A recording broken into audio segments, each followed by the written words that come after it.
atsimenu, kaime nespėja tėvai atsikelti, o mes jau iš miško su sese pilnom pintinėm grįžtam. Tu atsikeli ryte, pavalgai blynų ir mūsų pirmas veiksmas būdavo šauti į mišką, ieškoti grybų. Idėja kilo per pirmą COVID pandemiją. Buvo daug laisvo laiko, labai buvau daug prisiskaitęs internete apie grybus, jų auginimą dirbtinai, uždarose patalpose ir nutariau pabandyti. Pradžioje gal buvo labiau toks pažaidimas, prisiauginom tų grybų ir buvo tokia situacija, kad nėra kur judėti. Turgus, Audrim sėdim, firminės maikės pasidarė. Ir ką jūs manot, kiek mes tą dieną galėjom parduoti grybų? Patyrėm absoliutų fiasko. Parduota 15 kg iš 200.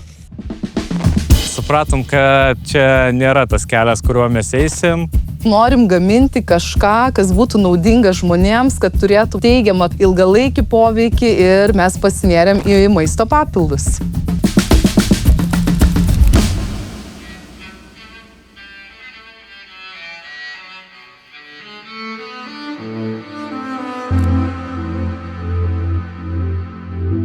Čia auga liūto karčiai, mano vienas mėgstamiausių grybų. Tai jisai skatina jungčių tarp neuronų susidarimą ir tai yra susijęs su atmintim, dėmesiu, koncentracija.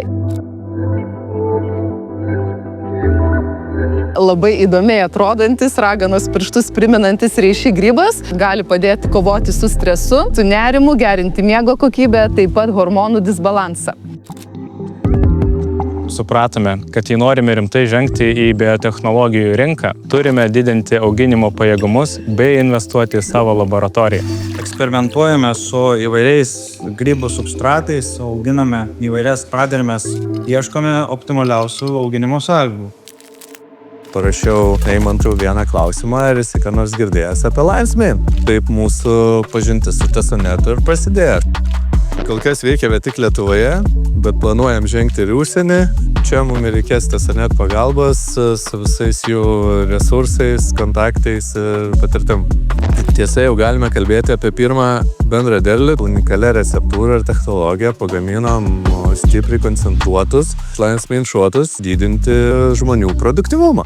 Tikrai nebijom mes netikėtų sprendimų ir kas šauna į galvą, tą bandom, nes tikrai norim būti unikalūs ir padaryti tai, kas iš tikrųjų būtų įdomu ir negirdėta ne tik Lietuvai, bet ir visame pasaulyje. Turbūt čia kaip tas micėlis, ar ne, kuris kaupėsi ir ruošiasi iššauti, tai mes turbūt jau, kai sprogsim, tai sprogsim.